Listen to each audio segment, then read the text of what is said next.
اور آپ بھاگ گئے۔ اس ڈرائیور نے بڑے سکون کے ساتھ چابی پولیس کے حوالے کر دی اور کہا کہ خود ہی ڈکی کھول دو۔ وہ پولیس ڈر رہا تھا کہ کوئی بم نہ ہو، کوئی اسلحہ نہ ہو۔ اس نے کہا خود کھول دو۔ ڈرائیور نے جب ڈگی کھول دی، میں تماشا کر رہا تھا کہ ڈگی میں ہے کیا، تو جب اس نے ڈگی کھول دی تو اس میں 2 بوری آٹا موجود تھا۔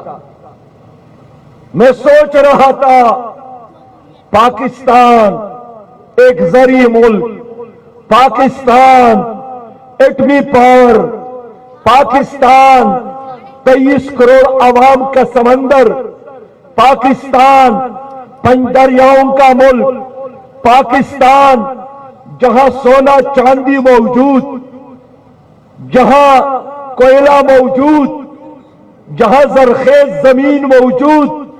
آج یہ دن بھی آیا کہ ایک ڈرائیور جس نے اپنے بچوں کے لیے 1-2 بوری آٹا رکھا ہے، اس کو بھی یوں لیا جاتا ہے کہ جس طرح اس نے کوئی افیون رکھا ہو، کوئی چرس رکھا ہو۔ میرے دوستو، پھر میں نے وہ منظر دیکھا کہ سندھ کے میرپور میں ایک مزدور لائن میں کھڑا ہے اور پولیس نے لاٹھی چارج کی۔ وہ ٹرک سے آٹے کی بوری لینا چاہتے تھے، اس لاٹھی چارج اس کی کھوپڑی ٹوٹ گئی، بے ہوش ہو گیا، مر گیا۔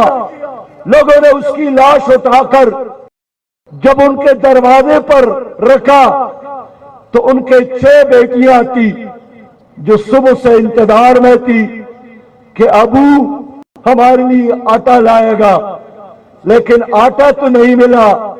لوگوں نے ان بچیوں کو ان کے حوالہ کر دی۔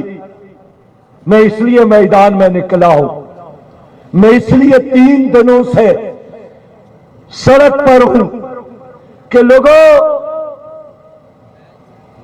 حکومت چاہتی ہے کہ بغیر ایٹم بم کے، دشمن کے ایٹم بم کے بغیر آپ سب کو معاشی طور پر قتل کرنا چاہتی ہے۔ اس ملک کا مستقبل کیا ہوگا؟ ڈگری ہولڈر نوجوان بھاگ رہے ہیں، لوگوں کو موقع ملتا ہے، ملک چھوڑ رہا ہے۔ اس ملک کا مستقبل کیا ہے؟ شرم کی بات کہ انسان نے چاند پر قدم رکھا، مریخ کر رہا ہے، ترقی کر رہا ہے، اور میری قوم، غیرت مند بہادر قوم، آٹے کے ٹرک کے پیچھے شناختی کارڈ ہاتھ میں لیے پھر رہی ہے۔ بچے پڑھنے کے بجائے آٹے کے حصول کے لیے ٹرک کے پیچھے۔ اس سے بھی بڑھ کر میری مائیں، بہنیں اور بیٹیاں شناختی کارڈ ہاتھ میں لیے ٹرک کے پیچھے۔ یہ دن کس نے آپ کو دکھلایا؟ ایسے میں وزیر اعظم صاحب فرماتے ہیں کہ ایک وقت کا روٹی کھاؤ، کبھی کہتے ہیں ایک وقت 1 پیالی چائے پیا کرو، کوئی کہتا ہے صبر کرو، سکون خبر میں ملے گا۔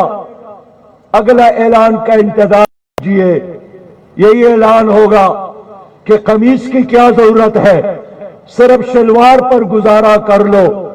میرے دوستو، میرے بھائیوں، میں ان سے پوچھنا چاہتا ہوں کہ زرعی پاکستان، اس کو تباہ کس نے کیا؟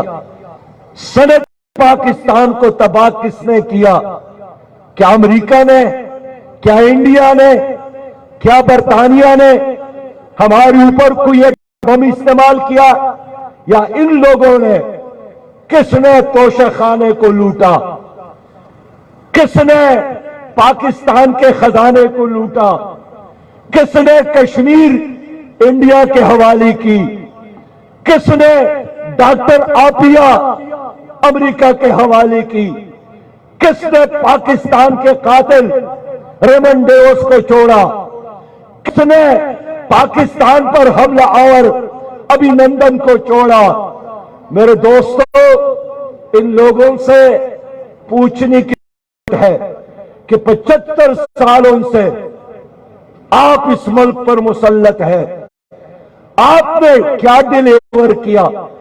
امریکہ کے غلامی، IMF کا ڈکٹیشن، ورلڈ بینک کے اشاروں پر ناچنا، یہ سب کے سب یہ کھلونے ہیں، ان کے چابی ان کے ہاتھوں میں ہے۔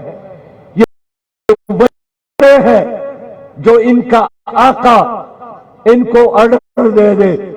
میرے بہت ہی پیارے بھائیوں، انہوں نے کرپشن کا تحفہ دیا۔ غریب آدمی کرپشن نہیں کرتا، یہ کرپٹ ہے۔ انہوں نے جہالت کو عام کیا، انہوں نے غربت کا تحفہ دیا، انہوں نے ملاوٹ کا تحفہ دیا۔ اب دیکھیے پاکستان میں جب بھی کوئی بحران آتا ہے، دوائی کی بحران، پیناڈول نہیں مل رہا تھا، پتہ چلا وہ پاکی منسٹر ملوث ہے۔ آٹے کا بحران، وہ پاکی منسٹر ملوث ہے۔ چینی کا بحران، وہ پاکی منسٹر ملوث تھے۔ یہی لوگ کبھی PTI میں ہوتے ہیں، کبھی پیپلز پارٹی میں، کبھی مسلم لیگ میں۔ ان کا کردار ایک ہے، ان کے اخلاق ایک جیسے ہیں۔ یہ صرف سیاست کرتے ہیں مال جمع کرنے کے لیے، جائیدادوں میں اضافہ کے لیے۔ پاکستان آپ کے ساتھ امانت ہے، پاکستان اللہ کی نعمت ہے، پاکستان ساری اسلامی دنیا کی امامت کر سکتا ہے۔ پاکستان کو اللہ تعالیٰ نے ایٹمی پاور بنایا، لیکن ان حکمرانوں کی وجہ سے آج پاکستان دنیا کے لیے ایک تماشا بن گیا۔ ان لوگوں نے ہمیشہ آپ لوگوں کو دھوکہ دیا، اور گزشتہ 1-2 سالوں سے نہیں، کبھی روٹی کپڑوں اور مکان کے نام پر، لیکن کیا انہوں نے آپ کو روٹی کپڑوں اور مکان دیا؟ کبھی ملک سنواروں اور قرض اتاروں کے نام پر میرے محب وطن لوگوں نے، ماں بہنوں اور بیٹیوں نے اپنی زیورات اس فنڈ میں جمع کیے؟ کیا آج تک حکومت اس کے حساب دے سکی؟ کبھی مدینہ کی اسلامی ریاست کے نام پر اور تبدیلی کے نام پر تبدیلی لوگوں نے دیکھا کہ اس کے پٹاری میں جو تبدیلی موجود تھی وہ بزدار کی شکل میں، جنہوں نے پنجاب کا بیڑا غرق کر دیا۔ میرے بھائیوں اور دوستوں، میں آج آپ سے بات کرنا چاہتا ہوں، اس ملک کے ذہین کرنا چاہتا ہوں، میں اس ملک کے جمہوریت پسند عوام سے بات کرنا چاہتا ہوں، میں پیپلز پارٹی، مسلم لیگ اور PTI کے مخلص کارکنان سے بات کرنا چاہتا ہوں کہ جن پر آپ نے بھروسہ کیا، جن کو آپ نے ووٹ دیا، جن کو ایک نہیں بار بار آپ نے اقتدار تک پہنچایا، اس نے اس ملک کو دیا کیا؟ اس نے اس ڈیلیور کیا؟ یہ جھوٹ بولتے ہیں، یہ دھوکہ دیتے ہیں، اور آج ان دھوکہ بازوں کی وجہ سے، ان سیاسی پنڈتوں کی وجہ سے، ان برہمنوں کی وجہ سے آج پاکستانی قوم کا شناختی کارڈ دنیا میں آخری 4 شناختی کارڈ میں، یعنی ہم افغانستان، صومالیہ اور جنوبی افریقہ کے غریب ممالک کے سب میں کھڑے ہو گئے۔ انہوں نے آپ کے عدلیہ کو بھی تباہ کیا جہاں انصاف نہیں ملتا ہے۔ انہوں نے آپ کے جنگلات کو بھی کہا ہے، جو بڑے جنگلات تھے اب وہ گنجے ہو گئے۔ انہوں نے زمرد کے کان، انہوں نے کوئلے کے کان، انہوں نے جپسم کے کام، انہوں نے ہر چیز کھائی، اور صرف یہاں نہیں بلکہ یہاں لوٹ کر انہوں نے کینیڈا میں، فرانس میں، انہوں نے دبئی میں، ملیشیا میں، برطانیہ میں، امریکہ میں، وہاں کے کمپنیوں میں رکھا، وہاں کے بینکوں میں رکھا۔ میرے بھائیوں، میں اس لیے ان پولیٹیکل پارٹیوں سے نہیں، ان کے کارکنان کو دعوت دیتا ہوں کہ آپ خود آگے جا کر ان کے گریبانوں میں ہاتھ ڈالے کہ ہم نے بار بار آپ کو اقتدار تک پہنچایا، آپ کیا کرتے رہے؟ پی ٹی آئی کی حکومت قائم ہو گئی تو یہی بہانہ کرتے رہے کہ ابھی تو ہم مسلم لیگ کا گن صاف کرتے ہیں۔ اب پی ڈی ایم کی حکومت قائم ہو گئی تو یہی بہانہ کرتے ہیں کہ ابھی تو ہم پی ٹی آئی کا گن صاف کرتے رہے۔ اے میرے لوگوں، آج پاکستان کی کرنسی افغانستان، نیپال، بھوٹان، بنگلہ دیش، انڈیا کی کرنسی سے کمزور ہو گئی ہے۔ آخر کیوں؟ کیا کسی نے ہمارے اوپر ایٹم بم استعمال کیا ہے؟ آج میں فرانس، برطانیہ کی بات نہیں کرتا ہوں۔ شریف صاحب، صدر پاکستان جناب علوی صاحب، میں آپ سے بات کرنا چاہتا ہوں کہ بنگلہ دیش کا جغرافیہ ہم سے کم ہے، جن کی موسم پاکستان کی طرح نہیں ہے، آج ان کی کرنسی ہم سے بہتر ہے۔ آج آپ کے ساتھ زر مبادلہ صرف $4 بلین سے کم، اور بنگلہ دیش کا زر مبادلہ $37 بلین سے زیادہ ہے۔ آج ہمارے برآمدات $23 بلین سے کم، اور ان کے برآمدات $57 بلین سے زیادہ ہو گئے۔ آخر کیا وجہ ہے؟ اس کا جواب کون دے گا؟ میرے دوستو، میں صرف آئی ٹی کی بات کرتا ہوں کہ ایک ہم ہیں جو آئی ٹی سے صرف $2.6 ارب کماتے ہیں۔ ہمارے پڑوس میں انڈیا ہے، $267 ارب آئی ٹی کے ذریعے کماتا ہے۔ اس کے لیے سیمنٹ کی ضرورت نہیں، اس کے لیے سریا کی ضرورت نہیں، اس کے لیے کسی بڑی عمارت کی ضرورت نہیں ہے، لیکن ویژن کی ضرورت ہے، عقل کی ضرورت ہے، نوجوانوں کو سپورٹ کرنے کی ضرورت ہے۔ میں حیران ہوں کہ پاکستان کے یہ حکمران باہر جاتے ہیں، واپس آتے ہیں، یہ نہیں دیکھتے کہ ایک نیوزی لینڈ ہماری اسلام آباد اور اسپنڈی ڈویژن سے چھوٹا ملک ہے، لیکن $58 ارب کے وہ صرف دودھ سے بنی ہوئی چیزوں کو باہر کرتے ہیں، لیکن پاکستان دنیا میں لائف سٹاک میں 5ویں نمبر پر ہے۔ یہ الگ بات ہے کہ کراچی سے لے کر چترال تک بغیر ملاوٹ کا ایک گلاس دودھ بھی آپ کو نہیں ملے گا۔ میرے پیارے بھائیوں، میرے دوستوں، میں آج آپ لوگوں کی خدمت میں آیا ہوں کہ آپ بڑے ذہین لوگ ہیں، آپ بڑے صابر اور شاکر لوگ ہیں۔ ایک استاد نے اگر سے پوچھا کہ آپ کتنے عرصے کے لیے ایک ٹوتھ برش استعمال کرتے ہو؟ وہ امریکی تھا، انہوں نے کہا میں 2 مہینے بعد ٹوتھ برش کو تبدیل کرتا ہوں۔ ایک رشین سے پوچھا، اس نے کہا کہ ہم 1 مہینے بعد ٹوتھ برش کو تبدیل کرتے ہیں۔ پاکستانی طالب علم سے پوچھا، اس نے کہا میں 6 مہینے کے بعد ٹوتھ برش کو تبدیل کرتا ہوں، لیکن میرے تبدیلی کے بعد پھر میرے والد صاحب اس کو اپنے بالوں کو رنگ دینے کے لیے استعمال کرتا ہے، اور جب میرا ابو اس کو چھوڑتا ہے تو پھر میری ماں اس کو واشنگ مشین صاف کرنے کے لیے استعمال کرتی ہے، اور جب ٹوتھ برش بالکل گنجا ہو جائے تو پھر میری ماں اس میں سوراخ کر کے ناڑا ڈالنے کے لیے استعمال کرتی ہے۔ استاد نے کہا ایسی باصلاحیت قوم پھر غریب کیوں ہے، پھر مقروض کیوں ہے، پھر بیمار کیوں ہے، پھر پانی سے محروم کیوں ہے، پھر ڈپریشن کا شکار کیوں ہے؟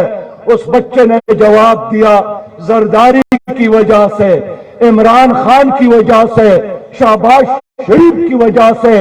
اس لیے دوستو آپ محنتی ہے، آپ قابل باصلاحیت لوگ ہیں، لیکن کیا کرے ایسے لوگ تمہاری اوپر مسلط ہے جنہوں نے اپنی جائیدادوں میں اضافہ کیا، اپنی شوگر ملز میں اضافہ کیا، اپنے کارخانوں میں اضافہ کیا، اپنی پراپرٹیز میں اضافہ کیا، لیکن دوستو آپ کی زندگی کو انہوں نے تبدیل نہیں کیا۔ آج کہتے ہیں قرضہ لینا ہے تو مزید قربانی کے لیے تیار ہو جاؤ۔ یہ قرضے کیا ہے؟ یہ قرضے نہیں ہے، یہ زہر ہے جو ہماری قوم کو یہ حکومت دے رہی ہے۔ IMF سے 22 بار ہم نے قرضہ لیا، 22 پروگرامات لیے، لیکن ہر پروگرام لینے کے بعد مزید تباہی اور مزید قرضوں کی ضرورت پڑتی ہے۔ میں اس لیے کہنا چاہتا ہوں کہ تباہی اور بربادی تو جاپان کی بھی ہوئی تھی، اس پر ایٹم بم کا استعمال ہوا تھا۔ ملیشیا ہمارے پڑوس میں چائنیز ایک سست اور کاہل قوم تھی، لیکن چائنا معاشی طور پر سپر طاقت، ملیشیا نے ترقی کی، جاپان نے ترقی کی، جن کے ساتھ پاکستان کے طرح معدنیات بھی نہیں ہے۔ انہوں نے سمندر کو دھکیل کر اپنی ٹوکیو شہر کو آباد کیا۔ پاکستان کے ساتھ سب کچھ ہے، اس کے باوجود بھی غربت ناچ رہی ہے۔ دنیا میں جس کے ساتھ کھیت ہو وہاں گندم پیدا ہوتا ہے، ہمارے کھیتوں میں بھی غربت پیدا ہوتی ہے۔ چاروں طرف جہالت ناچ رہی ہے، اندھیرا ہے۔ میرے دوستو کون ذمہ دار ہے؟ یہی لوگ ذمہ دار ہے، یہی کرپٹ مافیا۔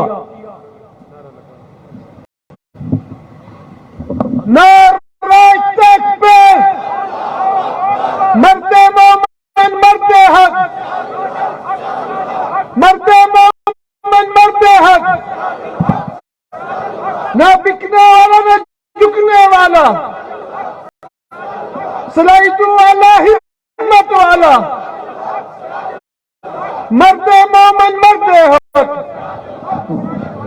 لوگوں میں آپ سے جرگہ کرنے آیا ہوں ایک پاکستانی کی حیثیت سے۔ اپنے بچوں کو کیسا پاکستان آپ چھوڑ رہے ہیں؟ آئندہ نسلوں کے لیے کیسا پاکستان آپ بنا رہے ہیں؟ آئیے مل کر سوچتے ہیں، سیاست سے بالاتر ہو کر اس ملک کے بارے میں سوچے۔ کب تک آپ کے بچے سعودی عرب کے ریگستانوں میں کام کریں گے؟ کب تک آپ کے بیٹے دبئی اور امارات میں کام کریں گے؟ ہم کیوں پاکستان کو آباد نہیں کرتے؟ ہم کیوں اس دھرتی کو ترقی نہیں کرتے؟ لیکن کیا یہ آبادی، یہ خوشحالی اور یہ ترقی یہ ان لوگوں کے ہوتے ہوئے ممکن ہے؟ کبھی بھی نہیں۔ پیپلز پارٹی، PDM اور مسلم لیگ کو اگر 100 سال بھی اور ملے تب بھی یہی غربت ہوگی۔ ان کی لڑائی آپس میں مفادات کی لڑائی ہے۔ آپ کو یاد ہوگا عمران خان صاحب فرماتے تھے کہ پرویز الہی پنجاب کا بڑا ڈاکو ہے، ضرورت پڑی تو اسی بڑے ڈاکو جس کو وہ ڈاکو کہتے تھے اس کو سیاسی باپ بنایا. یہی شہباز شریف صاحب کہتے تھے کہ زرداری صاحب سیاسی ٹگ ہے، لیکن ضرورت پڑی تو پھر مریم بلاول بہن بھائی کے نعرے لگائے گئے. انہوں نے نہ صرف ملک کو معاشی طور پر دیوالا کیا بلکہ اخلاقی طور پر بھی دیوالا کیا. کبھی بھی یہ گالیاں ہم نے نہیں سنی تھی جو آج کل یہ لوگ ایک دوسرے کو دے رہے ہیں. نئی نسل کی طرف جو سیاست منتقل ہو رہی ہے وہ دلیل اور ترقی کی سیاست نہیں ہے، وہ جھوٹ کی سیاست ہے، وہ دغابازی اور دھوکہ بازی اور گالیوں کی سیاست ہے. میرے دوستو، ہم مسلمان ہیں، لیکن میں ایک چینی فلاسفر کنفیوشن کی بات کرتا ہوں. اس سے کسی نے پوچھا کہ اگر ایک قوم کے ساتھ دفاع ہو اور معیشت ہو اور انصاف ہو اور یہ قوم مجبور ہو جائے کوئی ایک چیز چھوڑنے کے لیے تو سب سے پہلے وہ کیا چیز دے دے؟ اس فلاسفر نے کہا کہ دفاع دے دے. پھر پوچھا اس کے بعد اگر معیشت اور عدل اور انصاف میں سے ایک چیز دینا پڑے، اس نے جواب دیا کہ معیشت سے ہاتھ دھو بیٹے، معیشت دے دے. انسانوں نے پوچھا کہ جناب اس ملک کا کیا ہوگا؟ اس نے کہا کہ اگر اس ملک میں عدل اور انصاف ہے کوئی قوم اس کو شکست نہیں دے سکتی. اگر اس ملک میں انصاف ہے یہ قوم دوبارہ اپنی معیشت کو بہتر بنائیں گے. یہ جو حضرت علی نے فرمایا تھا کہ ظلم کے ساتھ ملک نہیں چل سکتا، کفر کے ساتھ چلتا ہے. الملک یبقی مع الکفر ولا یبقی مع الظلم. ایک ملک کفر کے ساتھ تو چلتا ہے، ظلم کے ساتھ نہیں چلتا. میں آپ سے پوچھنا چاہتا ہوں کیا آپ کی عدالتوں میں انصاف ہے؟ کیا آپ کے ججز انصاف کرتے ہیں؟ یرغمال عدالتیں ہیں، یرغمال نیب کا ادارہ ہے، یرغمال ایوان ہے. تمام ادارے بے توقیر ہو گئے. جس کے ساتھ پیسہ ہے، جس کے لاٹھی اس کی بہن وزیر اعظم عمران خان تھے، تو یہ تمام ادارے اس کے کہنے پر لوگوں کو پکڑتے تھے، جیل میں ڈالتے تھے. آج وہی لاٹھی شہباز شریف کے ساتھ ہے تو سارے بینچ سے بھی ان کے ساتھ ہے. اس لیے لوگوں، اس ملک میں نہ انصاف ہے، نہ میرٹ ہے، نہ عدل ہے، نہ اخلاقیات ہے. تو میں کہنا چاہتا ہوں کرنا کیا ہے؟ رونے سے، سینہ کوبی سے یہ ملک ترقی نہیں کرے گا. میں بھی مرثیہ بیان کرتا ہوں معیشت کا، اور عارف علوی بھی بیان کرتا ہے، اور شہباز شریف بھی روتا ہے، اور اس کا رونا مجھ سے زیادہ تیز ہے. وہ کہتا ہے کہ IMF نے اتنا سخت شرائط پیش کیا ہے کہ وہ بہت خوفناک ہے. بابا IMF نے تو یہ بھی کہا ہے کہ جن کے اثاثے باہر ہے وہ ملک میں لائے. آپ اس شرط کو ماننے کے لیے تیار نہیں ہے، لیکن جہاں غریب کا خون نہ چھوڑنا ہے اس کے لیے آپ تیار ہیں. میں نے اس لیے آج آپ کو پیغام دینا ہے کہ وزیر خزانہ نے اعلان کیا ہے کہ میں منی بجٹ لاؤں گا اور 170 ارب کا مزید ٹیکسز لگاؤں گا. میرا یہی اعلان ہے کہ یہ قوم مزید کسی منی بجٹ کے لیے تیار نہیں ہے، اور 170 ارب کے مزید ٹیکسز کو ہم مسترد کرتے ہیں. اگر IMF کا قرضہ ہے تو میں کیوں دوں؟ آپ کیوں دیں؟ غریب کیوں دے؟ مزدور کیوں دے؟ کاشتکار کیوں دے؟ قرضہ جس نے لیا ہے، زرداری نے لیا ہے، ان کے بلاول ہاؤسز کو نیلام کر کے دیا جائے. عمران خان نے لیا ہے تو بنی گالا کو فروخت کر کے ادا کیا جائے. شہباز شریف اور نواز شریف نے لیا ہے تو ان کے جاتی عمرہ کو نیلام کر کے دیا جائے. غریب نے کیا جرم کیا ہے؟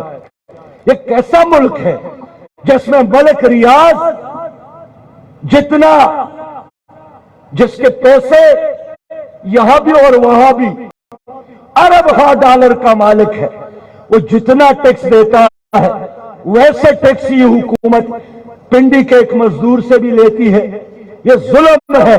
میں اس لیے کہنا چاہتا ہوں کہ ہر بار غریب قربانی کا بکرا بنتا ہے. اس بار قربانی کا بکرا بننا پڑے گا جناب شہباز شریف کو، جناب عمران خان کو، جناب زرداری کو. یہ کہتے ہیں جیل بھرو، کوئی کہتا ہے بینک بھرو. میں کہتا ہوں بابا، جیل میں جتنے لوگ رہتے ہیں شاید ان کے کانے پر بھی آپ ہاتھ صاف کرنا چاہتے ہو. جیل بھرنے کی بجائے غریب کا پیٹ بھرنے کی ضرورت ہے. غریبوں کو ریلیف دینے کی ضرورت ہے. میں ان سے بھی یہ مطالبہ کرتا ہوں کہ اب کی بار قربانی دے دے حکمران، ججز، جرنیل، بیوروکریٹ. یہ ججز میں کل معلوم کیا ایک جج جناب 8 لاکھ سے لے کر 12 لاکھ روپیہ کی تنخواہ لیتا ہے. جرنیلوں کے بارے میں تو معلوم نہیں، لیکن وہی ججز آپ کے بارے میں فیصلہ کرتا ہے کہ جو 200 روپے میٹر کا بل، بجلی کا بل ادا نہیں کرتا اس کو جیل میں ڈالے. ہم نہیں مانتے ہیں ظلم کی اس نظام کو کہ غریب کے لیے کوئی اور قانون ہے اور بڑوں کے لیے کوئی اور قانون ہے. میں شہباز شریف کو مشورہ دیتا ہوں کہ آپ لوگوں کے باہر جو اثاثے ہیں پہلے مرحلے میں تو وہ لاؤ تاکہ ہمیں پتہ چلے کہ آپ مخلص ہیں. ترکی میں زلزلہ آیا تو طیب اردگان نے سب سے پہلے اپنی پراپرٹیز اور اپنی جائیداد اور اپنے بینک میں موجود پیسہ قوم پر نچاور کیا تو قوم نے اس کے رسپانس میں استنبول کے گلیوں اور بازاروں میں سونے اور چاندی کے پہاڑ لگائے. آپ قربانی نہیں دیتے اور کہتے ہیں آپ قربانی دے رہے. میں کہتا ہوں کیسی غربت ہے. 85 مشیر وزیر آپ نے لیے. وزیر اعظم صاحب اللہ کا خوف کرو. اس غریب قوم کے لیے 5 وزراء کافی ہے، مزید وزراء کی ضرورت نہیں ہے. یہ عوام پر بوجھ ہے، یہ پاکستان پر بوجھ ہے. لوگوں سیاسی رشوت کی طور پر یہ وزارتوں کو تقسیم کرتا ہے. میں آپ سے بات کرنا چاہتا ہوں کہ قومی اسمبلی میں جتنے بھی پارٹیاں ہیں سب حکومت میں شامل ہے. صدر پی ٹی آئی کا، وزیر اعظم پی ڈی ایم کا، وزیر خارجہ بلاول صاحب پیپل پارٹی کا. اس لیے سب حکومت میں شامل ہے اور مہنگائی پر سب خاموش ہے. جماعت اسلامی آپ کی ترجمانی کر رہی ہے. ہم ان کے خلاف جدوجہد کر رہے ہیں. ہم ان کے گریبانوں میں ہاتھ ڈالنے کے لیے تیار ہیں. لوگوں آپ ساتھ دے تاکہ ہم ظالموں کا سومنات پاش کر لے. اس کے علاوہ کوئی راستہ نہیں ہے. میرے دوستو، اللہ تعالیٰ نے جماعت اسلامی کو موقع دیا، آپ ساتھ دے. میں ایک عملی بات کروں گا. میں خیبر پختونخوا میں فائنانس منسٹر تھا. میں نے آکسفورڈ میں نہیں پڑھا ہے. جنہوں نے ادھر پڑھا اور ادھر آئے تھے انہوں نے پاکستان کا بیڑا غرق کر دیا. میں اتنا جانتا تھا کہ غیر ترقیاتی اخراجات کا خاتمہ ہو. میں فائنانس منسٹر تھا تو اپنے وزراء کو 18,000 روپیہ تنخواہ دیتا تھا. اللہ نے دوبارہ موقع دیا تو پرائمری اسکول کی استاد سے وزیر اعظم کا تنخواہ زیادہ نہیں ہونا چاہیے. ایک غریب قوم کا وزیر اعظم اور کروڑوں میں وہ مراعات لے. خدا کے بندو، دیکھیے حضرت عمر رضی اللہ تعالیٰ عنہ مشرق اور مغرب تک ان کی حکومت قائم تھی، لیکن سروے ہوا تو مدینہ میں جو سب سے غریب ترین آدمی تھا وہ حضرت عمر تھے۔ مرتے وقت وصیت کی کہ میرے اوپر جو قرضہ ہے میرے خاندان کے لوگوں کے پیسے اکٹھا کر کے میرا قرضہ ختم کیا جائے۔ حضرت ابو بکر کہاں تک ان کی حکومت تھی، وصیت کی کہ میرے اوپر میرا اپنا چادر ڈالو، نئے کفن اور چادر کی ضرورت نہیں ہے۔ لوگوں، جس نے بیت المقدس کو فتح کیا تھا صلاح الدین ایوبی کو، ان پر 60,000 دینار قرض تھے۔ نہیں، پرانی بات نہیں کرتا، میں قاضی اعظم کی بات کرتا ہوں جنہوں نے مرنے سے پہلے اپنی ساری جائیداد اسلامیہ کالج پشاور کے لیے وقف کر دی۔ میں لیاقت علی خان کی بات کرتا ہوں، پنڈی میں شہید ہوا تو ان کے جیب میں صرف چند 100 روپیہ تھی۔ آپ اگر قاضی اعظم کو لیڈر مانتے ہو، آپ اگر لیاقت علی خان کو لیڈر مانتے ہو، ان کے راستے پر چلنا پھر ضروری ہے، لیکن یہ بات قاضی اعظم کی کرتے ہیں اور ان کی تصورات قارون کی ہے، ان کی سوچ فرعون کی ہے۔ اس لیے لوگوں، وقت کے ان یزیدوں کے خلاف وقت کا امام حسین بننا پڑے گا اور ایک بار پھر میدان کارزار میں آنا پڑے گا۔ اللہ کا وعدہ یہی ہے کہ فتح تمہاری ہوگی۔ لوگوں بتاؤ، پنڈی کے لوگ جانتے ہیں، مجھے ایک بار سپریم کورٹ میں جناب شیخ رشید صاحب ملے، بڑے خوشی کے ساتھ بتایا کہ میں 8 بار منسٹر رہا ہوں اور میری سیاست یہاں کون سا لئی ہے، نالہ لئی، نالہ لئی کی گرد گھومتی ہے، نالہ لئی، نالہ لئی۔ رضا شاہ صاحب، میں کہنا چاہتا ہوں پنڈی کے لوگوں، کیا وقت نہیں آیا ہے کہ ان منافقت کی سیاست کو اٹھا کر اسی لئی کے وادی میں ڈبو دے جس کی بنیاد پر ہمیشہ پنڈی کو دھوکہ دیا جاتا ہے؟ یہ پنڈی آباد کر سکتا ہے جماعت اسلامی کی قیادت۔ خدا کے بندو، کل کی بات نہیں کرتا ہوں، یہ جو ابھی سیلاب کا زمانہ آیا، ہمارے 50,000 کارکنان نے کام کیا۔ کرونا وائرس کا زمانہ آیا، بچوں نے اپنے والدین کو تنہا چھوڑا تھا، میرے کارکنان نے ان لاشوں کو اٹھا کر قبرستان تک پہنچایا۔ میرے لوگوں، زلزلے کا دورانیہ تھا، جماعت اسلامی نے ساتھ دیا۔ ہزاروں یتیموں کی کفالت جماعت اسلامی کر رہی ہے، پرورش کر رہی ہے۔ ہر مصیبت اور ہر مشکل میں جماعت اسلامی اگر آپ کے ساتھ کھڑی ہے، اگر اس جماعت کے لوگوں کو ایوانوں تک پہنچائے، ہم پاکستان کو کرپشن فری پاکستان بنائیں گے، قرض فری پاکستان بنائیں گے۔ مجھ سے لوگ پوچھتے ہیں IMF سے نجات کا کیا راستہ؟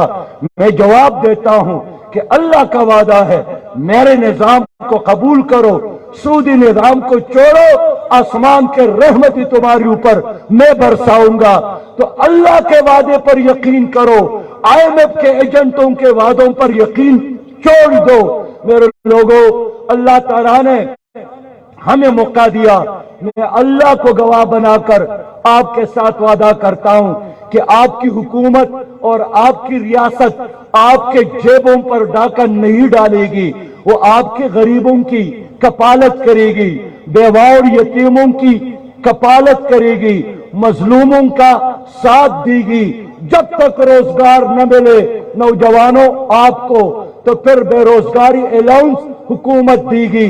میں بزرگوں کو وعدہ دیتا ہوں، بڑھاپا الاؤنس ہم دیں گے۔ میں ماں بہنوں اور بیٹیوں سے وعدہ کرتا ہوں کہ جو اپنی بیٹی کو بہن کو میراث میں حق نہ دے وہ جیل میں جائے گا، اس لیے کہ یہ اللہ کا حق ہے۔ جو اپنی ماں بہن بیٹی سے غداری کرتا ہے وہ زمین پر بوجھ ہے۔ میرے دوستو، ایک خوشحال پاکستان، ایک کلین پاکستان کے لیے میں آپ کی تعاون کا طلبگار ہوں۔ کراچی کے لوگوں نے ساتھ دیا اور پیپل پارٹی کراچی کے عوام کے مینڈیٹ پر ڈاکہ ڈالنا چاہتی ہے۔ میں الیکشن کمیشن سے درخواست کرتا ہوں کہ جو 6 حلقوں کے حوالے سے تمہارے ساتھ کیس ہے تو سماعت پر سماعت کرنے کی بجائے فیصلہ دے دو، اور جن 11 حلقوں میں الیکشن نہیں ہوا ہے وہاں جلد از جلد الیکشن کا اعلان کرو۔ اگر آپ ضمنی الیکشن کے اعلانات کرتے ہیں تو کراچی کے چھوٹے چھوٹے یونین کونسل کے بارے میں کیوں آپ خاموش ہیں؟ میں گوادر کے حوالے سے بھی، جہاں میرے بھائی ہدایت الرحمان نے قوم کی بات کی، وہاں کے لوگوں کی بات کی اور وہاں کے لوگوں نے ان پر اعتماد کیا، تو ان کو سننے کے بجائے حکومت نے ان کو جیل میں ڈالا ہے، ان کو رہا کیا جائے۔ میرے دوستو، میں الیکشن کمیشن سے کہتا ہوں کہ جب آپ کہتے ہیں کہ ہمارے ساتھ پیسہ نہیں ہے اور ایک الیکشن پر 72 ارب کا خرچہ آتا ہے، تو پھر تو چھوٹے جزوی ٹکڑوں میں تقسیم کرنے کی بجائے ایک جنرل الیکشن ہو۔ اور پنڈی کے لوگوں، میرا یہی عنوان اور میرا یہی مطالبہ ہے کہ چھوٹے جزوی، ایک صوبائی، دوسری ضمنی، پھر صوبائی، پھر ضمنی، اس طرح کا کھیل کھیلنے کی بجائے ایک جنرل الیکشن کا اعلان ہو جائے تاکہ پوری قوم اپنی مستقبل کے لیے نئی قیادت کا انتخاب کر سکے۔ جب پی ٹی آئی ناکام ہوئی، جب پی ڈی ایم ناکام، جب پیپل پارٹی ناکام، پوری قوم کو بند گلی میں بند کیا ہے، تو پھر راستہ کیا ہے؟ راستہ ایک ہی ہے کہ ملک میں الیکشن ہو، مرکز میں بھی اور صوبوں میں نگران حکومت قائم ہو۔ میں پنڈی آیا ہوں تو اسٹیبلشمنٹ کو بھی پیغام دینا چاہتا ہوں کہ آپ لوگوں نے پی ٹی آئی کو لایا، آپ لوگوں نے پی ڈی ایم کو لایا، آپ لوگوں نے ان سیاسی بونوں کو قوم کے کندھوں پر بٹھایا، اس کا نتیجہ یہی نکلا کہ معیشت تباہ ہو گئی، صنعت تباہ ہو گئی اور ادارے بند ہو گئے۔ اس لیے خدا را، اگر آپ لوگوں کو اپنی عزت عزیز ہے، اگر آپ لوگوں کو اپنا امیج بہتر بنانا آپ کو مطلوب ہے، تو جو اعلان کیا ہے کہ ہم سیاست میں مداخلت نہیں کریں گے، عملی طور پر ثبوت دیا جائے۔